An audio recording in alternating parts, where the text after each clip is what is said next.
Nah, sepanjang bulan Juli ini, tema-tema khotbah kita, didasarkan pada tema besar dalam bulan Juli, yaitu firman sebagai terang dan penuntun, ya, dalam kehidupan kita. Nah, sementara tema pada minggu ini adalah firman Tuhan itu penuntun langkah kehidupan yang didasarkan pada Mazmur 119 ayat 105 sampai 112 ya. Saya ajak saudara untuk membaca bagian ini, kita baca pelan dan tangkap apa yang menjadi pesan Tuhan bagi kita. Firman-Mu itu pelita bagi kakiku dan terang bagi jalanku. Aku telah bersumpah dan aku akan menepatinya untuk berpegang pada hukum-hukum-Mu yang adil. Aku sangat tertindas, ya Tuhan. Hidupkanlah aku sesuai dengan firman-Mu. Kiranya persembahan sukarela yang berupa puji-pujian berkenan kepadamu, ya Tuhan, dan ajarkanlah hukum-hukum-Mu kepadaku. Aku selalu mempertaruhkan nyawaku, namun Taurat-Mu tidak kulupakan. Orang-orang fasik telah memasang jerat terhadap aku, tetapi aku tidak sesat dari titah-titah-Mu. Peringatan-peringatanmu adalah milik pusakaku untuk selama-lamanya, sebab semuanya itu kekirangan hatiku. Telah kucondongkan hatiku untuk melakukan ketetapan-ketetapanmu untuk selama-lamanya sampai saat terakhir. Nah, saudara, Mazmur 119 ini adalah Mazmur yang memiliki ayat terpanjang ya dari semua kitab baik yang ada di Perjanjian Lama maupun di dalam Perjanjian Baru. Ada kurang lebih 176 ayat firman Tuhan. Nah, tetapi menariknya sekalipun sangat panjang, tetapi penulis kitab ini uh,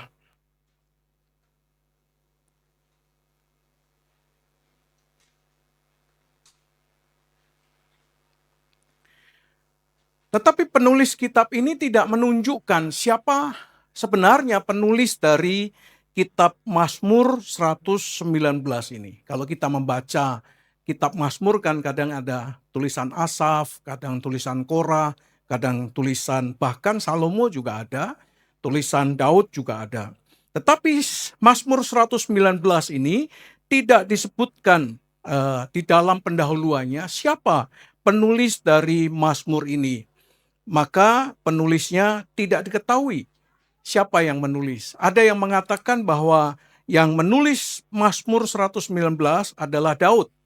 Karena banyaknya tulisan Daud berkenaan dengan Mazmur, sehingga para penafsir mengatakan kemungkinan besar adalah Daud penulisnya.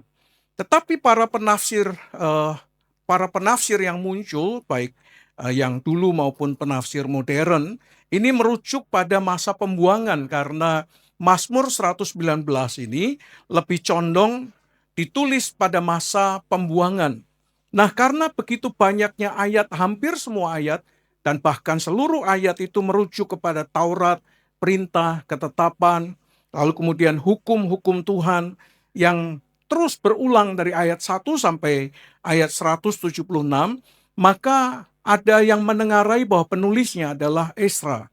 Karena Ezra adalah ahli kitab yang menjadi salah satu pemimpin imam atau pemimpin umat untuk membaca Taurat setelah Serubabel bin Shealtiel dan juga Nehemia, maka dianggap bahwa Ezra lah penulis dari Mazmur 119. Tetapi karena tidak ada rujukan yang tepat siapa penulisnya, maka 176 ayat ini lebih cenderung disebut sebagai seruan pemazmur. Jadi Mazmur 119 ini lebih dikenal sebagai seruan pemazmur. Sama seperti kitab Ibrani. Nah, karena tidak ada rujukan siapa penulis kitab Ibrani, maka disebut sebagai surat kepada orang-orang Ibrani. Dan belum ditemukan siapa penulisnya. Ada yang mengatakan penulisnya adalah Paulus atau penulisnya adalah rasul yang lain. Tetapi ini ditujukan kepada orang-orang Ibrani. Nah, menariknya 176 ayat yang ada di dalam kitab Mazmur 119 ini itu disusun oleh pemazmur secara akrostik Ibrani. Apa itu akrostik Ibrani? Akrostik Ibrani adalah satu kelompok ayat yang dimulai dengan huruf tertentu secara berurutan. Nah, karena ditulis secara berurutan, maka rujukannya adalah menurut alfabet Ibrani. Dan kita tahu alfabet Ibrani jumlahnya ada 22. Kalau alfabet Indonesia jumlahnya 24, A sampai Z. Kalau yang lain mungkin punya alfabet tersendiri, jumlahnya mungkin berbeda. Tetapi alfabet Ibrani ditulis jumlahnya 22 huruf. Nah, 176 ayat ini dibagi menjadi 22 kelompok alfabet dari alef sampai taf, ya, ditulis sesuai dengan urutan alfabet Ibrani. Jadi dengan demikian kita menemukan 176 ayat firman Tuhan dari Mazmur 119 itu dibagi menjadi 22 kelompok. Sehingga dengan demikian satu kelompok itu terdiri dari 8 ayat, 8 ayat, 8 ayat. Nah, saya ingin coba tunjukkan ya alfabet Ibrani sesuai dengan urutannya. Coba adik bisa menayangkan ya. Oke. Nah, ini alfabet Ibrani, saudara. Sekalipun kita mungkin tidak familiar dengan huruf-huruf ini, tetapi kita akan melihat maknanya sesuai dengan hurufnya. Saudara, kita tahu bahwa orang Kanaan itu ketika mereka mulai sebuah peradaban atau budaya, mereka itu tidak punya huruf. Oleh karena itu mereka belajar dari orang Mesir. Saudara tahu apa huruf orang Mesir? Ada yang tahu? Huruf atau alfabet Mesir dikenal dengan sebutan apa, saudara? Yang sudah pernah ke Mesir? Ada yang tahu? Huruf Mesir? ChatGPT paling cepat ya, saudara. Apa, saudara? Apa? Wah, yang keras. Ini yang di sini. Tadi suara dari sini ya? Oh, Otnil. Apa Otnil? Apa huruf apa? Hieroglif ya, karena ada layar di depan ya. Oke, puji Tuhan ya. Hieroglif ya, yang ditulis di atas papirus. Hieroglif. Nah, huruf-huruf hieroglif itu terdiri dari huruf alfa, beta, gamma, atau huruf yang lain. Hurufnya bentuknya binatang, saudara. Ada bebek, ada binatang seperti singa atau yang macam-macam atau rusa, begitu ya. Nah, hanya orang Mesir yang bisa membaca susunan huruf itu. Nah, ketika peradaban mulai berkembang, orang-orang Kanaan ingin belajar bagaimana sih cara membaca atau menuliskan sebuah huruf. Nah, menurut tradisi lisan yang saya dengar, orang Mesir tidak mau mengajarkan tulisan mereka kepada bangsa-bangsa lain, khususnya orang-orang Kanaan. Karena itu adalah budaya yang dimiliki oleh Mesir pada saat itu. Sekarang bahasa hieroglif atau huruf ini masih ada tetapi sudah tidak dipakai karena orang Mesir lebih cenderung menggunakan bahasa Arab sebagai komunikasi sehari-harinya. Nah, bagaimana orang Kanaan belajar? Karena melihat orang Mesir itu menuliskan hurufnya dengan gambar-gambar binatang yang sebetulnya mereka juga tidak tahu, maka orang Kanaan menciptakan sendiri huruf-hurufnya sesuai dengan imajinasi seperti orang Mesir. Oleh karena itu, ketika mereka mencoba untuk mencari huruf, mereka mencoba mencari melalui benda-benda yang mereka lihat, termasuk binatang-binatang seperti yang dilakukan oleh orang-orang Mesir. Nah, oleh karena itu, ketika orang Kanaan melihat belakangnya bokong lah ya, bokongnya lembu, maka ketika mereka melihat, wah ini kok seperti huruf begitu ya. Dia ingat huruf orang Mesir, lalu kemudian dia mengatakan Alef, Aluf. Oleh karena itu, Alef, Aluf itu berhubungan dengan lembu. Tetapi di sini digambarkan seperti kepala lembu. Alfa, ya, atau Alef itu huruf pertama. Nah, makna dasarnya kita bisa lihat di samping kanan. Saya tidak akan mengulas maknanya karena ini sangat alegoris atau sangat simbolik sekali. Nah, nanti bisa dilihat saja. Nah, huruf kedua adalah bet. Bet itu rumah. Gambarnya seperti itu, huruf G begitu, seperti ruangan rumah. Maka mereka mengatakan bet atau rumah atau kemah, bet. Lalu kemudian gimel seperti kaki unta. Ya. Inilah huruf ketiga dari alfabet Ibrani, yaitu berjalan, membawa atau memberi makna ininya ya. Lalu kemudian dalet itu pintu, he orang mengangkat tangan, ya seperti orang mengangkat tangan, vav atau kait seperti tahun ini pehvav itu mulut dan kait sehingga firman yang terhubung. Oleh karena itu tahun ini kita sampai pada vav ini ya, pengait yang menghubungkan, menyatukan. Lalu kemudian sayin, ini pedang atau senjata. Lalu kemudian pagar, het. Yang berikutnya adalah tet. Yod itu koma, ya seperti koma. Jadi kalau saudara melihat huruf Ibrani di atasnya ada kayak koma di atas, itu adalah yod. Tidak ada suaranya karena tidak berupa konsonan atau berupa vokal. Karena dia hanya satu huruf, satu tanda, tidak bunyi sebetulnya. Baru tanda ini bunyi kalau dihubungkan dengan huruf-huruf alfabet yang lainnya. Lalu kemudian kaf, ini telapak tangan.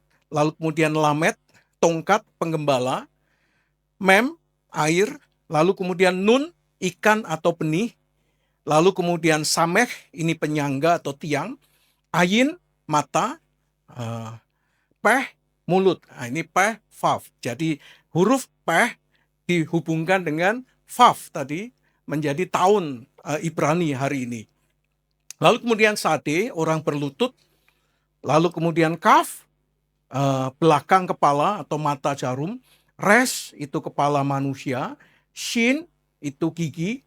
Lalu kemudian taf, huruf ke-22 adalah tanda salib atau cross. Ini dalam ini huruf besar, ada huruf kecilnya ya, saudara ya. Tanda atau meterai. Nah, Mazmur 105 sampai 112 itu adalah huruf keberapa, saudara? Huruf keberapa? Ke-14, saudara. Karena saya tidak kasih nomor di sebelah, maka itu adalah huruf ke-14 yaitu nun. Nun jauh di sana ya, nun. Coba nun deh.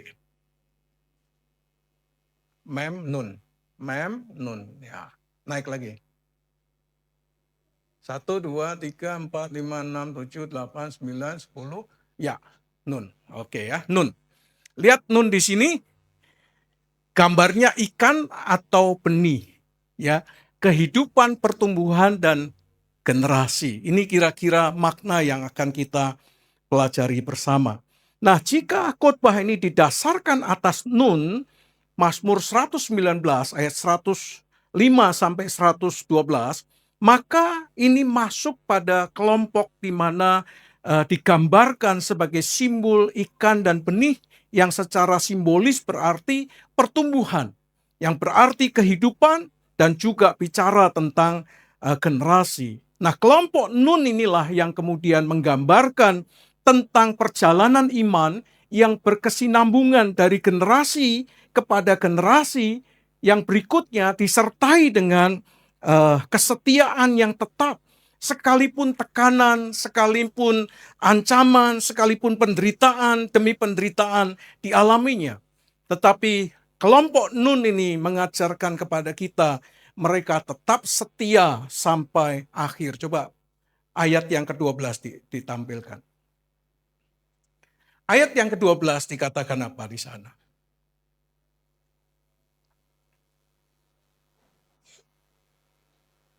Gak ada.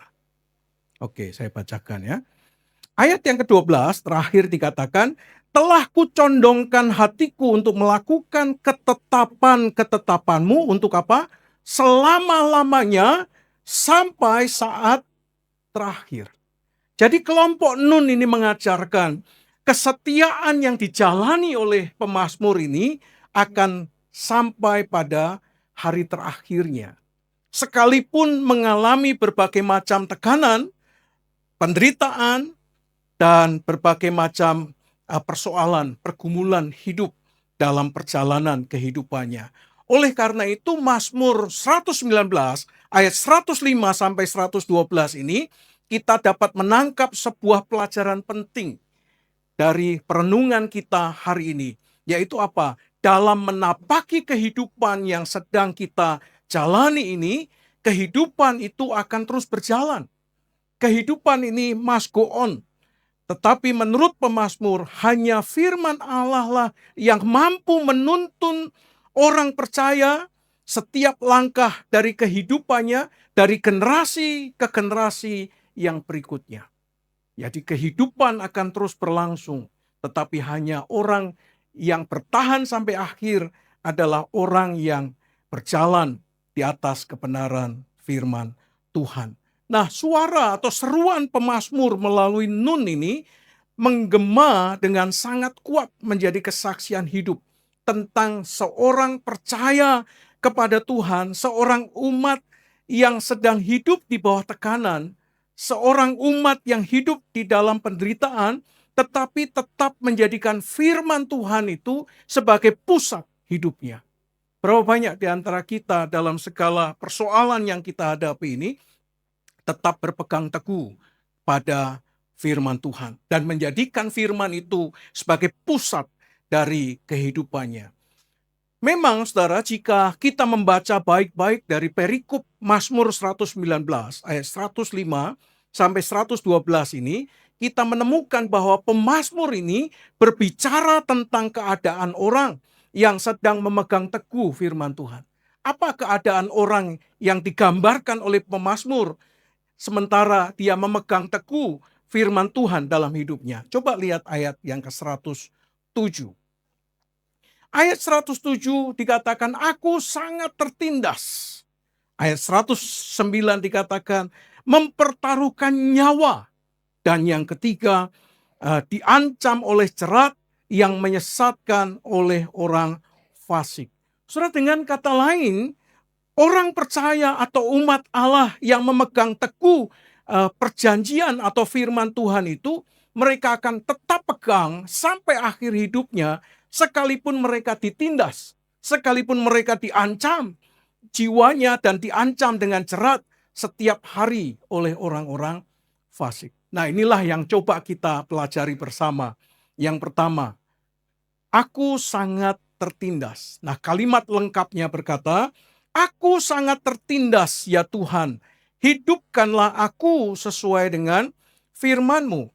Dalam perspektif Ibrani, kata tertindas itu memiliki pengertian dipaksa untuk menderita. Seharusnya tidak menderita, tetapi seperti orang yang dipaksa untuk mengalami penderitaan, mengalami kesesakan dalam kehidupannya. Nah, kata ini seringkali dipakai oleh Perjanjian Lama untuk menggambarkan sebuah penderitaan yang dialami oleh umat Tuhan, khususnya bangsa Israel, ketika mereka sedang berada di perbudakan di Mesir. Mereka menjadi pegawai rodi, kata Alkitab. Saudara bisa baca di Keluaran pasal 1. Sambil saudara dengar, saudara boleh buka Keluaran pasal 1. Mereka dipaksa untuk menjadi pegawai rodi dari orang-orang Mesir.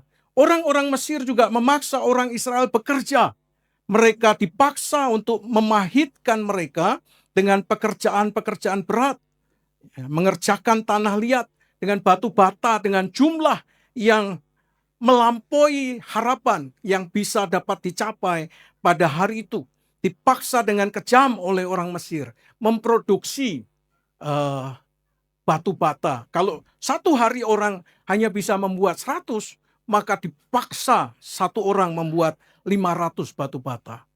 Dan itu memaitkan hati orang-orang Israel. Selain itu, mereka mengirim juga bidan-bidan untuk membantu kelahiran dari keluarga-keluarga orang Ibrani ini yang tinggal di Goshen. Kalau anaknya laki-laki, maka anaknya harus dibunuh.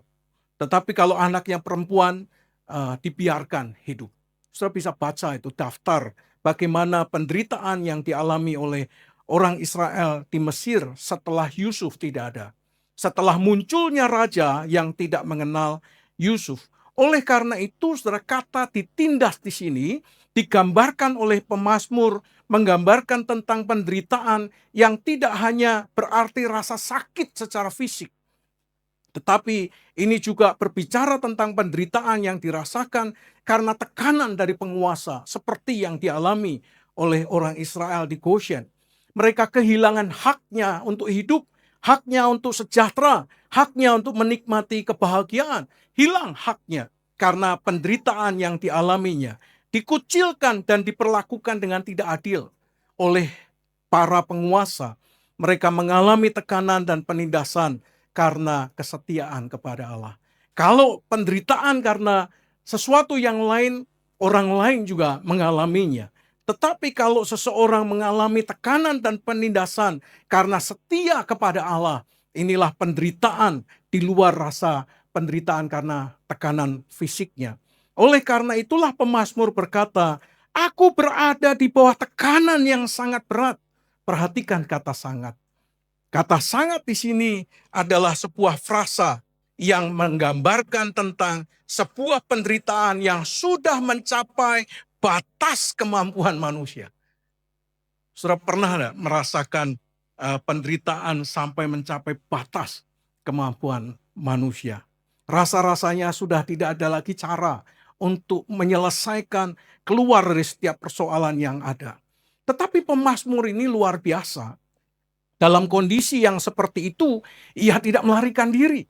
Dia tidak meninggalkan dari penderitaan yang sedang dia alami. Sebaliknya dia berdoa kepada Tuhan dengan berkata dalam doanya dengan sebuah kalimat yang menakjubkan. Dia berkata begini, hidupkanlah aku sesuai dengan firman-Mu.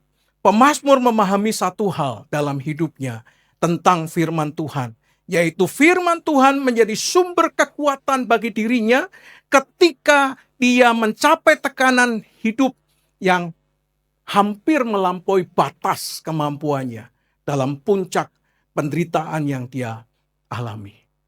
Saudara, kalau ini diaplikasikan dalam kehidupan kita hari ini, ketika saudara mengalami tekanan, mengalami persoalan, mengalami pergumulan, yang saudara berkata ini sudah mencapai batas kemampuan kami, mencapai puncak dari semua persoalan yang ada. Pertanyaannya adalah, masihkah saudara menjadikan firman sebagai sumber kekuatan dalam kehidupan saudara dan saya atau tidak? Ataukah saudara berkata, firman ini uh, tidak akan membawa dampak apapun dalam kehidupan kita. Saudara, orang percaya, saudara dan saya, orang-orang Kristen di belahan bumi yang lain juga dapat mengalami penindasan. Bisa jadi bentuknya sama seperti yang dialami oleh pemazmur, seperti yang dialami oleh orang-orang Israel di Mesir, tetapi bisa juga dalam bentuk yang lain. Tekanan ekonomi misalnya, tekanan pekerjaan misalnya. Ya, kemarin hari Jumat saya cerita ya, malam itu Bu Desi teleponan sama Olvan begitu ya. Lalu mengatakan bahwa si Olvan ini sedang mengirimkan proposal atau CV atau lamaran ke sebuah pekerjaan, sebuah kantor ya. Dan ketika saya dengar kantor itu, saya ingat salah satu direkturnya adalah teman saya. Lalu saya diam-diam coba mau chatting dia. Kalau sudah dikirim saya mau berkata, tolong anakku ya. Saya udah tulis panjang tuh. Ibu, ini anak saya gitu-gitu. Sudah panjang, saudara. Tapi kemudian saya ingat anak saya ini yang satu, yang masih di Jogja ini ya. Kemarin tanggal 30 lulus, saudara.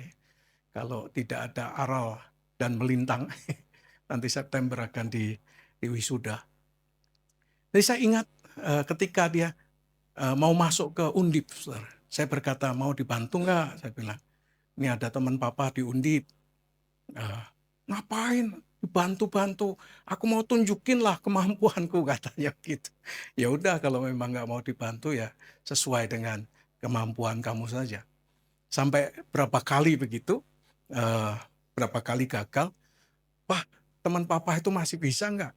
Ya kamu mau nggak? Kalau mau ya papa omongin."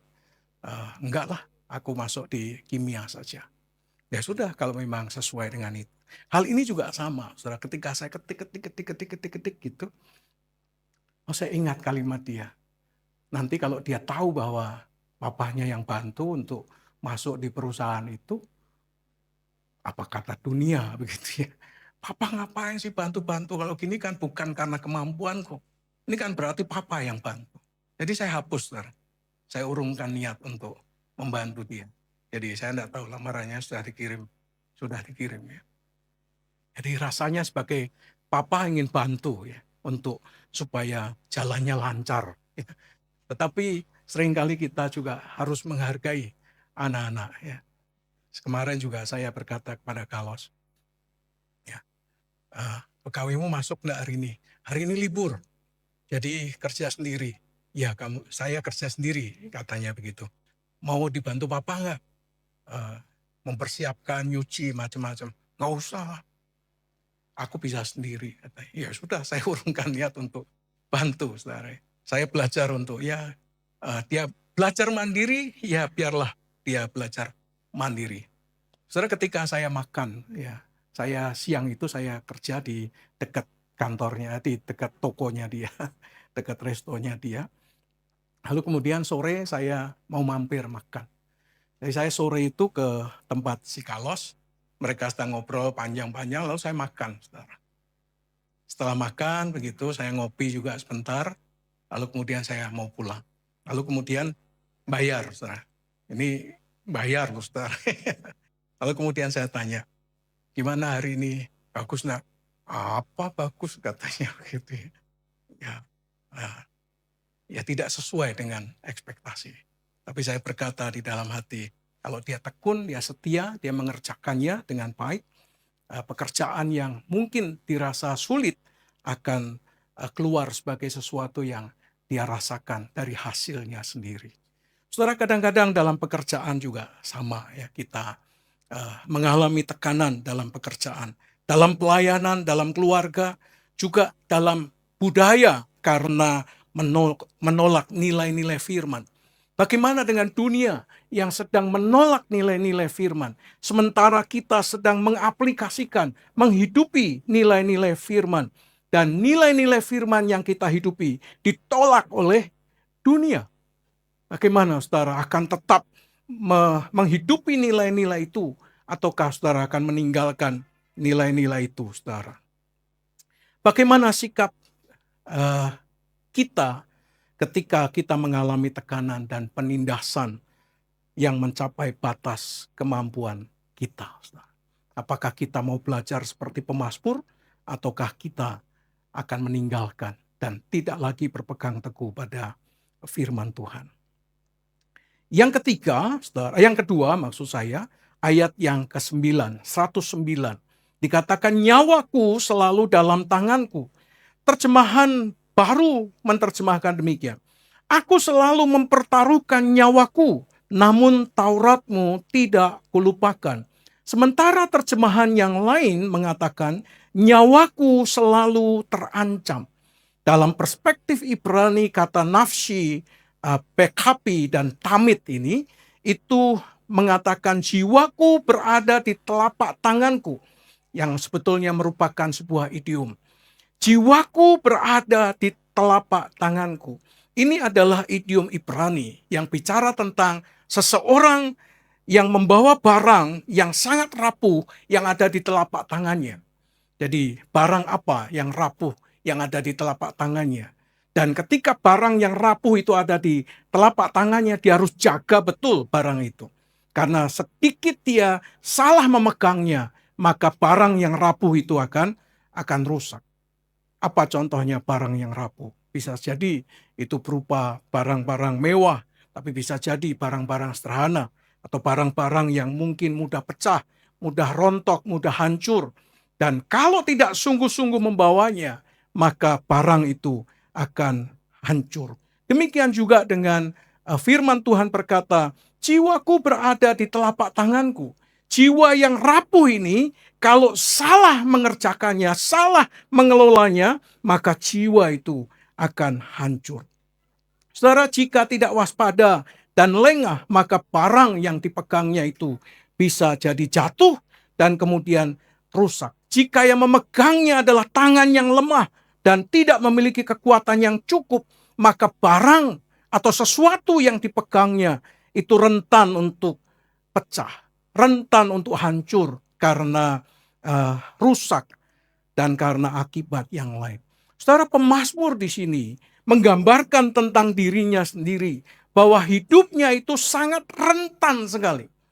Hidupnya sangat rentan terhadap kematian. Hidupnya sangat rentan terhadap musuh-musuh yang ada di sekitarnya.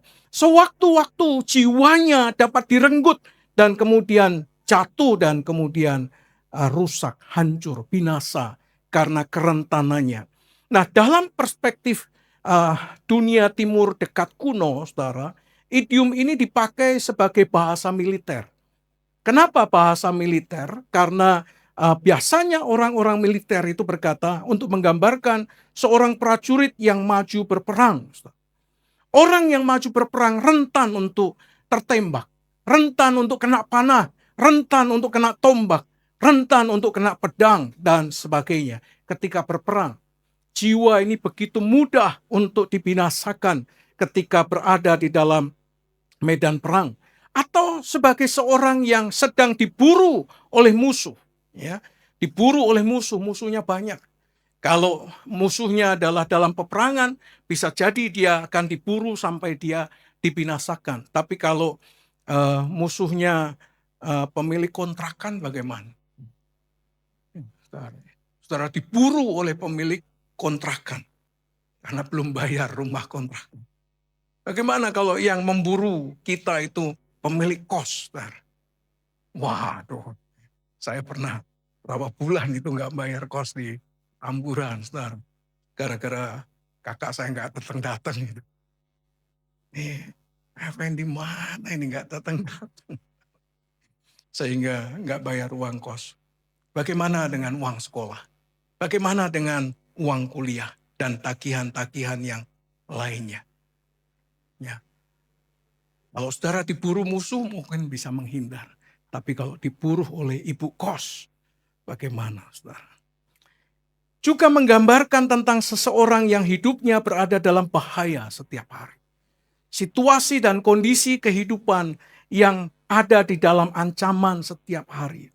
Tetapi yang sangat luar biasa dari pemazmur ini, di Mazmur 107 ini, dikatakan 109 maksud saya, sekalipun pemazmur ada dalam situasi yang seperti itu, tetapi dia tetap berkata begini, tetapi Tauratmu tidak kulupakan.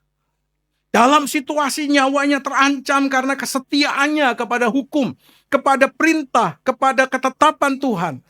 Tetapi dia tetap berkata, Tauratmu tidak kulupakan. Saudara, walaupun hidup pemazmur bagaikan berada di ujung tanduk, tetapi dia tetap berpegang teguh pada firman Tuhan. Bagaimana dengan kita hari ini? Saudara? Situasi yang berat kadang menekan kita, menindih kita, mendorong kita untuk ke tepi tebing atau ke tepi jurang untuk supaya kita tidak lagi mengandalkan Tuhan atau tidak lagi berpegang teguh pada firman Tuhan. Bagaimana dengan saudara? Dalam situasi kondisi yang sulit, masihkah saudara berkata, Tauratmu tidak kulupakan Tuhan. Firman-Mu tidak kulupakan Tuhan. Saudara, mari kita belajar untuk berpegang teguh pada firman dan jangan pernah lupakan Taurat Tuhan. Oleh karena itu baca firman Tuhan dan kadang hafalkan. Kemarin di home kita sharing tentang membaca firman, saudara, dan juga menghafalkan firman. Ada sebagian kita yang sharing kalau membaca firman, kalau pas cocok, seneng dengan topiknya, wah bacanya enak sekali. Tapi kalau pas judulnya itu jumlah pasukan, judulnya keturunan demi keturunan. Rasa-rasanya kita punya kemampuan membaca cepat. Ya, udah 12, pasal 12. Karena kita lewati semua urutan-urutan generasi, keturunan demi keturunan, dan kita tidak ingin membacanya. Saya cerita ya saudara ya, ketika saya membaca kitab Ayub, maka di sana juga ada keturunan-keturunan saudara ya. Ini keturunan ini keturunan ini keturunan ini keturunan ini. Dan sampai pada satu ayat saya baca, dikatakan Rahab si sundal. Ketika saya membaca Rahab si sundal, hati saya tiba-tiba terbuka dan mengingat akan Rahab yang ada di Yeriko. Kenapa dikatakan sundal? Apakah semua Rahab itu sundal? Saudara? Ataukah Rahab si sundal itu hanya mengacu kepada Rahab yang ada di tembok Yeriko, yang menyelamatkan 2 orang utusan dari Yosua, saudara? Jadi kalau rujukannya adalah Rahab si sundal, pasti berhubungan dengan tembok Yeriko, Rahab yang ada di Yeriko, Rahab yang menjadi salah satu nenek moyang dari Tuhan Yesus Kristus.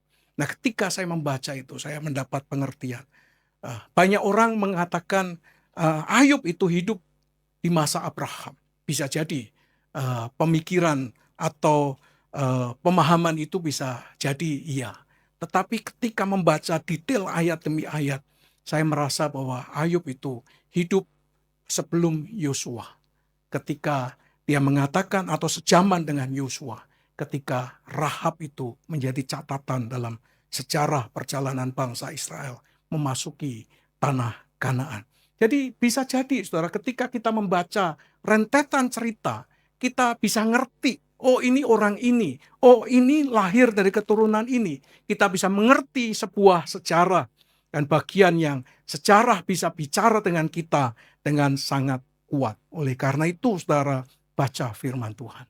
Pegang teguh janji firman Tuhan. Karena firman Tuhan adalah ya dan amin. Amin. Yang ketiga, yang terakhir, ayat 110. Orang fasik memasang jerat bagiku. Kalimat lengkapnya, orang-orang fasik telah memasang jerat terhadap aku, tetapi aku tidak tersesat dari titah-titahmu. Nah, dalam perspektif Ibrani, kata pah dalam bahasa Ibrani itu diterjemahkan dengan jebakan pemburu, saudara. Jebakan pemburu, bukan hanya jerat bagiku, tetapi kata jerat itu digambarkan seperti jebakan pemburu. Nah, dalam perspektif budaya Ibrani, pemburu burung itu tidak pernah mengejar burung. Pernah enggak saudara melihat pemburu burung mengejar burung? Banyak ya saudara ya. Dulu saya waktu kecil tuh punya pelintang sama ketepel. Nah, burungnya dari sana kita kejar ke sana. Kemudian kita tepel begitu, nah burungnya kena. Kejar lagi, kejar lagi. Saudara, dalam perspektif Ibrani, pemburu burung itu tidak mengejar burung seperti pemburu-pemburu amatiran. Seperti yang kita bayangkan dan yang sering kali kita juga lakukan. Yang mengikuti kemana burung terbang, ke sana pemburu itu pergi. Tetapi saudara, perspektif Ibrani sangat berbeda. Karena dia tidak ingin hanya menangkap 1-2 burung saja, tapi mereka ingin menangkap banyak burung. Maka mereka akan memasang jebakan agar burung yang tidak waspada akan masuk sendiri. Bukan karena diburu, tetapi karena terkena perangkap. Sehingga burung itulah yang mendatangi jerat, yang mendatangi jebakan. Burung-burung yang tidak waspada pasti akan terjerat. Itulah kata pah. Jadi dalam perspektif Ibrani, jebakan pemburu adalah membiarkan burung-burung itu terjebak dengan sendirinya memasuki jerat yang sudah dipasang oleh para pemburu. Nah, dalam dunia modern, saudara, jebakan itu tidak hanya ditujukan untuk burung saja. Atau jebakan tidak hanya ditujukan untuk ikan-ikan bagi nelayan. Tetapi juga ada jebakan-jebakan secara spiritualitas, tapi juga ada jebakan-jebakan secara duniawi. Oleh karena hawa nafsu, karena kedagingan, karena keinginan mata, keangkuhan hidup. Oleh karena itu ada jebakan untuk kompromi. Berapa banyak kita terjebak untuk kompromi dengan dosa. Kita terjebak dengan yang namanya kesombongan. Kesombongan adalah awal dari kejatuhan. Tadi pagi saya membaca kitab Obaja. Obaja itu terdiri dari dua suku kata. Evet, evet yang artinya melayani atau hamba. Lalu Yah, Obadiah. Yah itu adalah Yahweh. Berarti Obaja itu berarti hamba Allah atau orang yang melayani Tuhan, itulah Obaja. Di dalam kitab Obaja yang hanya satu pasal terdiri dari 22 ayat itu dikatakan Edom meninggikan diri. Dia meninggikan diri lebih tinggi dari gunung. Tuhan berkata, sekalipun engkau meninggikan diri lebih tinggi daripada gunung, aku sanggup menurunkan dia.